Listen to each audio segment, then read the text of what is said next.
कव्वे की यखनी पीने के बाद माई पंखी पर खुमार छा जाता था। चेहरे पर सुर्खी आ जाती, झुर्रियां मिटने लगती। कव्वे को बग्गा के हवाले करने के बाद उसने दरवाजा बंद करके पत्थर लगाया और चारपाई की तरफ बढ़ी। अंजू कमरे में जा चुकी थी। उसने कमरे के दरवाजे की तरफ देखा, देखती ही रही और कुछ सोचती रही। नशा बढ़ने लगा तो वो चारपाई पर लेट गई। उसने अपने गले में पड़े चांदी के तावीज को छुआ, कुछ बड़बड़ाई और तावीज को छोड़कर एक हाथ आंखों पर रख लिया। कुछ ही देर में उस पर गहरी नींद तारी हो गई। जब उसका नशा टूटा तो शाम गहरी हो रही थी। नीम की खुश पत्तियों से चारपाई और उसका जिस्म ढका हुआ था। वो एक झटके से उठ बैठी। उसे यूं लगा जैसे दरवाजे पर कोई है। वो उठी, दरवाजे की तरफ बढ़ी तो बाहर से आवाज आई, रानी जी, दरवाजा खोलो। माई पंखी ने पत्थर हटाकर दरवाजा खोला तो सामने चक्रम को खड़ा पाया। वो उसे देखते ही आग बगुला हो गई। उसके मुंह से गुस्से भरी आवाज निकली, तू? चक्रम की आंख पर पट्टी बंधी थी। आंख पर रखी हुई रुई खून आलूद थी और वो सख्त कुर्ब में मुब्तला था। माई पंखी की आवाज सुनकर महज अंदाजे से वो उसके कदमों में झुका और उसके पैर पकड़कर बैठ गया। रानी जी मुझे माफ कर दो, रानी जी मुझे माफ कर दो। ऐसी जलील हरकत की तूने? आखिर क्या सोचकर अंजू को अगवा किया है? जो किया उसकी सजा पा ली है, चक्रम ने पांव पकड़ते पकड़ते कहा। अब फिर से यहाँ क्यों आया है? माई पंखी ने उससे पूछा। आंख से खून बह रहा है और शदीद तकलीफ में मुब्तला हूं। तो फिर अस्पताल जा, मेरे पास क्या लेने आया है? माई पंखी ने एक झटके से उसके पांव से दूर किया। अस्पताल से ही तो पट्टी करवा के आ रहा हूं। रानी जी मुझे माफ कर दो, मैं अब कभी ऐसी हरकत नहीं करूंगा। अहद कर कि आइंदा तू इस तरह का कोई काम नहीं करेगा। नहीं नहीं रानी जी, मैं कभी ऐसा कोई काम नहीं करूंगा। उसने फौरन अहद कर लिया। रानी जी, मुझे इस तकलीफ से निजात दिलवा दे, मुझे इस तकलीफ से निजात दिला दे, बहुत तकलीफ में हूँ। आंख से पट्टी हटा, माई पंखी ने हुक्म दिया। चक्रम उठकर खड़ा हो गया। उसने बहुत एहतियात से आंख से पट्टी हटाई। माई पंखी ने उसकी इकलौती आंख पर नजर डालते हुए कहा, शुक्र अदा कर कि तेरी आंख जख्मी हुई है, जाया नहीं हुई। मगर रानी जी, अभी तो मुझे कुछ भी नजर नहीं आ रहा, चक्रम ने बेबसी से कहा। तू ऐसा कर के उल्लू की आंख का सुरमा लगा ले, ये खून फौरन रुक जाएगा और तेरी बीनाई भी बहाल हो जाएगी। माई पंखी को जाने क्यों उस पर रहम आ गया। वैसे काम उसने ऐसा किया था कि माई पंखी को शदीद गुस्सा था।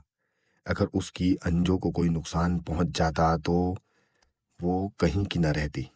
अंजो उसके लिए बहुत अहम थी, उसका कीमती सरमाया थी। उसने अंजो को बहुत मुश्किलों से पाया था। एक तरह से अंजो में उसकी जान बसती थी और ये मनूस उसे उसे ले उड़ा था। चक्रम उसकी बात सुनकर बेहद ममनून हुआ। वो अंदाजे से उसके कदमों में बैठ गया। रानी जी, आप बहुत अजीम हैं। अच्छा चल, अब फौरन दफा हो जा। पता नहीं मैंने तुझे क्यों माफ कर दिया। बस अब भाग यहाँ से, चल।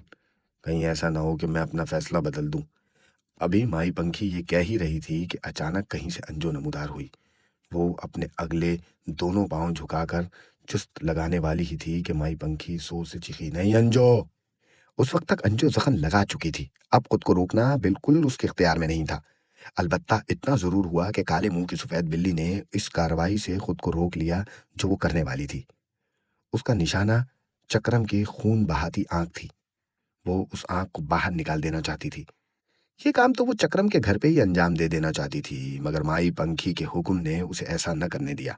और अब भी माई पंखी की तंबी आड़े आ गई। इंतकाम की हसरत उसके दिल में रह गई थी। अंजू चक्रम के सर पर गिरी थी। अगर वो बिजली होती तो चक्रम जलकर राख हो जाता, लेकिन वो बिजली न थी, बिल्ली थी। लिहाजा खसिया कर उसके बाल नोच कर रह गई। फिर उसने उसके सर से छलांग लगाई और दौड़ती हुई कमरे में चली गई। राम की औलाद, तेरी किस्मत अच्छी थी कि तू बच गया, माई पंखी ने गुस्से भरी आवाज में कहा। उससे पहले कि वो फिर पलट कर आए, तू यहां से दफा हो जा। चक्रम खौफजदा होकर फौरन खड़ा हो गया और हाथ फैलाकर दरवाजा ढूंढता हुआ बाहर निकल गया। उसके जाने के बाद माई पंखी ने घर का दरवाजा बंद किया, किवाड़ के पीछे पत्थर रखा और सहन में पड़ी चारपाई पर आकर बैठ गई और जोर से आवाज लगाई, अंजो। अंदर कमरे में फर्श पर लेटी हुई अंजो ने माई पंखी की आवाज सुनी, लेकिन वो टस से मस ना हुई। माई पंखी की एक आवाज पर जब अंजो बाहर ना आई तो उसका माथा ठनका। उसने फिर आवाज लगाई, अंजो बाहर आ। अंजू ने उसकी आवाज सुनी लेकिन बाहर ना आई। उसने अपने अगले पांव फैलाए और आंखें मूंद लीं। माई पंखी ने कुछ देर उसके आने का इंतजार किया। जब वो बाहर ना आई तो उसे ये अंदाजा करने में देर न लगी कि अंजू रूठ गई है। माई पंखी एक झटके से चारपाई से उठी और तेज कदमों से कमरे में चली गई। उस कमरे में एक बेड पड़ा था, एक लोहे की अलमारी थी, उसके अलावा कुछ न था। अंजू अलमारी के सामने फर्श पर पांव फैलाए लेटी हुई थी। उसकी सुर्ख आंखें बंद थीं। अंजू, तुझे क्या हुआ है? माई पंखी अंजू के पास जमीन पर बैठ गई। अंजू ने उसकी बात सुनी लेकिन वो हिली तक नहीं और ना ही उसने आंखें खोली। माई पंखी ने उसे बड़े प्यार और एहतियात से जमीन से उठाया और बेड पर लिटा दिया और अपने गले में पड़े तावीज को गले से निकाला और कुछ पड़ते हुए उसके जिस्म पर फेरा और फिर पीठ मोड़कर खड़ी हो गई। कुछ देर के बाद माई पंखी के कानों में रोने सिसकने की आवाज आई। उसने पलट कर देखा तो उसने अंजू को रोते हुए पाया। वो औंधी लेटी हुई तकिए में मुंह दिए सिसक रही थी। माई पंखी बेड पर उसके साथ बैठ गई और उसका सर सहलाने लगी। उसके काले रेशमी बाल खुले हुए थे। अंजू, तू क्यों रोती है? अम्मा, क्या तू नहीं जानती? अनारा ने रोते रोते पूछा। मैंने तुझे उस काने की दूसरी आंख नहीं फोड़ने दी इसलिए रोती है? माई पंखी ने सवाल किया। हाँ अम्मा, इसीलिए, अनारा ने इकरार किया। क्या तू मुझसे नाराज है? माई पंखी ने पूछा। हाँ अम्मा, मैं बहुत बहुत नाराज हूं, अनारा ने सीधे होते हुए कहा। उसकी हसीन आंखें आंसुओं से भरी हुई थी। फिर शिकवे भरी आवाज में बोली, अम्मा, उसने मुझे धोखे से अगवा किया था, तेरी अंजो को।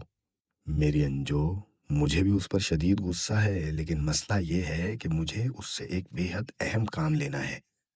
वो मेरे पास मेरे बुलावे पर आया था। मुझे अपना काम निकाल लेने दे, फिर मैं उसे तेरे हवाले कर दूंगी। जो जी चाहे कर लेना, माई पंखी ने उसे तसल्ली देते हुए कहा। आखिर ऐसा क्या काम है अम्मा कि तू उसकी मोहताज है? अनारा उठकर बैठ गई। मैं उस काने की मोहताज नहीं, अलबत्ता इतना जरूर है कि मेरा काम वही कर सकता है। अब मैं तो मारी मारी कब्रिस्तान में नहीं फिर सकती ना। माई पंखी ने उसे समझाने की कोशिश की। अम्मा, कब्रिस्तान से क्या लाना है? अनारा ने पूछा। वो वहां से मेरी मर्जी की इंसानी हड्डियां लाएगा। मैं उस पर काले शब्द पढ़ूंगी। उसके बाद वो काना उन हड्डियों को पिसवा कर लाएगा। मुझे उनका बुरादा चाहिए।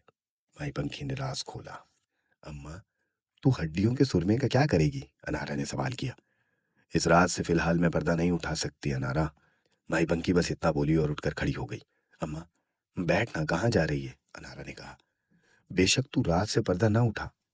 मैं अपने ठिकाने पर जा रही हूँ, यहाँ कमरे में मेरा दम घुटता है। माई पंखी ने कमरे के दरवाजे की तरफ बढ़ते हुए कहा। आजा, तू भी बाहर आजा। अच्छा अम्मा, अनारा बेड से उठते हुए बोली। वो उठकर माई पंखी के पीछे पीछे बाहर सहन में आई। सहन में गहरा अंधेरा छाया हुआ था। अनारा ने बाहर निकलते हुए पूछा, अम्मा, क्या लाइट जला दूं? जला दे, तेरी मर्जी है। माई पंखी ने फैसला उस पर छोड़ा और बगैर परेशानी के अंधेरे में चलती चारपाई पर बैठ गई। अनारा ने दीवार पर लगे बटन को ऑन कर दिया। नतीजे में सहन में एक मरियल सा बल्ब रोशन हो गया। बल्ब के जलने की वजह से सहन की फिजा मजीद पुरस्कार हो गई थी। अनारा हस्बे मामूल जमीन पर उसके कदमों में बैठ गई। अंजो, ऊपर बैठ जा, माई पंखी ने मोहब्बत आमेज लहजे में कहा। नहीं अम्मा, मैं तेरे पाँव दबाऊंगी, अनारा फरमाबरदार होकर बोली। तू बहुत अच्छी है अंजो, बहुत ही प्यारी। अम्मा, तेरा भी जवाब नहीं है। तू मुझे कभी अभागन कहती है, कभी अच्छी और प्यारी कहती है। अनारा ने मुस्कुराते हुए कहा। आखिर मैं कौन हूं अम्मा? मुझे एक ही बार बता दे। अच्छा, आ, मैं तुझे तेरे बारे में कुछ बताती हूँ, तेरे घर दिखाती हूँ। जा, चूल्हे से कोयला निकाल कर ला। माई पंखी जाने क्यों यकदम मेहरबान हो गई। लाती हूँ अम्मा। अनारा उसे मेहरबान होते देखकर बावर्ची खाने की तरफ लपकी। उसने बावर्ची खाने की लाइट जलाकर चूल्हे से एक छोटा सा कोयला उठाया और बाहर आ गई। माई पंखी कोयला हाथ में लेकर उठ खड़ी हुई। उसने सहन के दरमियान पहुंचकर उस कोयले से 4 लकीरें खींची। इस तरह के 6 ज़र्ब 4 का एक मुस्ततील बन गया। उसने उस मुस्ततील को 6 खानों में बांटा और 7वां खाना उसने मुस्ततील के बाहर नीचे कोने में बनाया।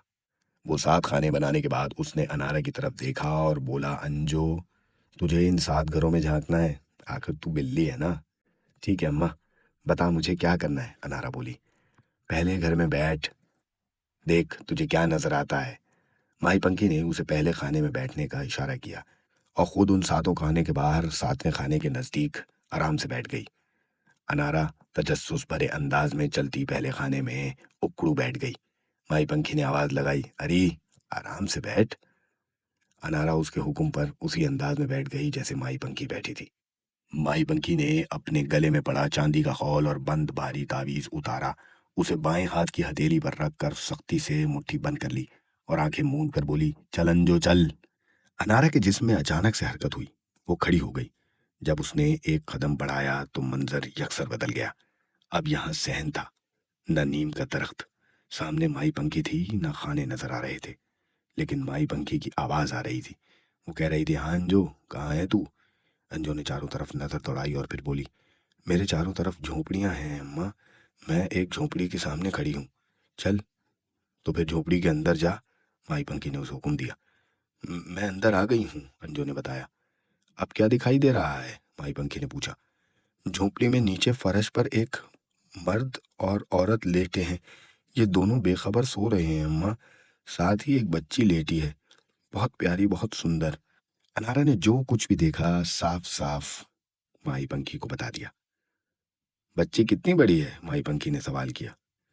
यही कोई 5-6 साल की होगी अम्मा। अनारा ने उस लड़की के चेहरे पर नजर जमा ली। अंजो, जानती है ये कौन है? माई पंखी ने पूछा। नहीं जानती अम्मा।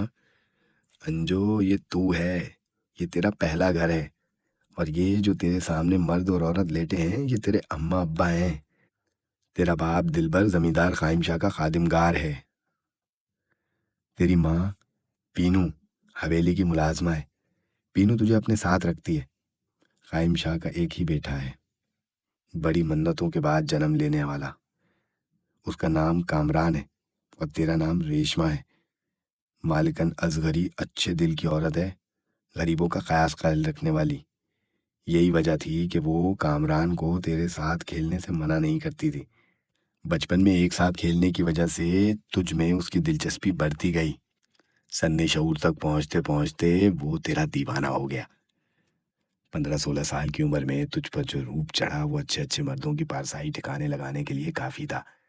कामरान को कॉलेज में पढ़ने के लिए शहर भेज दिया गया। वो जब कभी भी गांव लौटता तुझसे मिले बिना न रहता। इस दौरान तेरे बाप पर एक मुसीबत आन पड़ी। जमींदार कायम शाह के सबसे छोटे भाई इज्जत शाह के हाथों एक नौजवान औरत का कत्ल हुआ। इज्जत शाह उस पर आशिक था। वो उस पर तवज्जो न देती थी। वो औरत कहीं और मुतवज्जह थी। बस इतना ही जुर्म था उस नौजवान औरत नूरा का। इज्जत शाह ने नूरा के घर जाकर अपने बंदों की मदद से चारपाई से बांधा, उसे बेइज्जत किया। रस्सों से बंधी नूरा पर उसने तेजाब फेंका। चेहरा ही नहीं, उसका पूरा जिस्म तेजाब से झुलसा दिया। वो मर गई। और ये सब कार्रवाई करने के बाद अपने बंदों के साथ अपने हवेली जाने के बजाय वो अपने बड़े भाई कासिम शाह की हवेली पहुंच गया और उसके सामने इकरार जुर्म कर लिया। ये वारदात रुकने वाली नहीं थी। जरूरी था कि इज्जत शाह की जगह किसी और की गिरफ्तारी दे दी जाए। कराए फाल तेरे बाप का नाम निकला। कायम शाह ने एक माकूल रकम देकर उसे कुर्बानी का बकरा बना दिया। उसने थाने जाकर इकरार जुर्म कर लिया। मोटी रकम के एवज पुलिस ने उस जाली मुजरिम को कबूल कर लिया। मुकदमा चला और उसे सजाए मौत हो गई। कामरान को जब इस बात का पता चला कि उसके बाप ने अपने भाई को बचाने के लिए रेशमा के बाप को कुर्बानी का बकरा बना दिया है तो उसे बहुत अफसोस हुआ, लेकिन वो अपने सख्त मिजाज बाप के सामने कुछ ना बोल सका। तुम दोनों के दरमियान कौलो करार हो चुका था। तेरी माँ पीनू को जब तेरे और कामरान के बारे में ये मालूम हुआ तो वो कांप कर रह गई। वो कायम शाह से अच्छी तरह वाकिफ थी। वो किसी सूरत तुझे कबूल न करता। तब तेरी माँ ने न सिर्फ हवेली बल्कि ये इलाका ही छोड़ देने का फैसला किया। जब तुझे पीनू का इरादा मालूम हुआ तो तूने कामरान को बताया कि तू बहुत जल्द उससे दूर कर दी जाएगी। कामरान तुझे हाथ से निकलते देखकर तड़प उठा और जोश जवानी में अपने बाप से जिक्र कर दिया कि वो तुझसे शादी करना चाहता है। कायम शाह को बेटे की इस घटिया पसंद पर शदीद गुस्सा आया। उसके सामने इकलौता और लाडला बेटा था। गुस्से की सूरत में वो जोश जवानी में कुछ भी कर सकता था। लिहाजा शातिर कायम शाह ने इस मामले को इंतहाई तदब्बुर से निपटाने का फैसला किया। जानती है उसने अपने बेटे से क्या कहा? माई पंखी सांस लेने के लिए रुकी। मुसलसल बोलने की वजह से उसका सांस चढ़ने लगा था। नहीं अम्मा, मुझे क्या मालूम, अनारा ने कहा। अच्छा मैं बताती हूँ, माई पंखी बोली। इस वक्त तू कहाँ है? अम्मा मैं तेरी कहानी के मुताबिक सफ़र कर रही हूँ। मैं वही कुछ देख रही हूँ जो तू मुझे सुना रही है। चल फिर ठीक है, सुनती जा और देखती जा। माई पंखी का सांस दुरुस्त हो चुका था। उसने आगे की दास्तान सुनानी शुरू कर दी। कायम शाह ने अपने बेटे की बात सुनकर बड़े नर्म लहजे में कहा कि बेटा तू फिक्र न कर, जहाँ तू चाहेगा मैं तेरी शादी करा दूंगा। वैसे भी उसके बाप का हम पर एहसान है, उसने हमारे लिए कुर्बानी दी है, तो फिर हम उसकी लड़की की खातिर क्यों कुर्बानी नहीं दे सकते? बेशक वो हमारे नौकर चाकर हैं, पर हैं तो इंसान ही। बाप के ख्यालात सुनकर कामरान बड़ा शादमान हुआ। वो दौड़ा दौड़ा तेरे पास आया, तुझे खुशखबरी सुनाई। तू सुनकर दीवानी हो गई। जब तूने ये बात अपनी माँ पीनू को बताई तो वो खुश होने के बजाय फिक्रमंद हो गई। इलाका छोड़ने का अज़्म मजीद मजबूत हो गया। पीनू ने अपने भाई को बुलावा भेजा ताकि यहाँ से निकलने में आसानी रहे। इससे पहले कि तेरा मामू आता, कामरान के बाप कायम शाह ने तेरा डेथ वारंट जारी कर दिया। तुझे रास्ते से उठा लिया गया। कायम शाह के फार्म हाउस के वीरान गोशे में तेरी कब्र खोदी गई। तुझे नशा आवर दवाई पिलाई गई। जब तुझ पर गहरी नींद तारी हो गई तो तुझे बेहोशी की हालत में कब्र में फेंक दिया गया। फिर तेरी कब्र को पत्थरों से भरकर मट्टी बराबर कर दी गई। कामरान से कह दिया गया कि तुम लोग इलाका छोड़ गए। कामरान को तेरे साथ गहरा लगाव था। उसने तुझे बहुत ढूंढा, बहुत तलाश किया, लेकिन तू मनो पत्थरों तले दफन थी, कैसे मिलती? अम्मा, अम्मा, अनारा की अचानक घुटी घुटी आवाज सुनाई दी। हाँ हाँ बेटा, क्या हुआ? भाई बंकी ने पूछा। अम्मा मेरा दम घुट रहा है, मुझे वापस बुला, जल्दी कर, अनारा चीखी।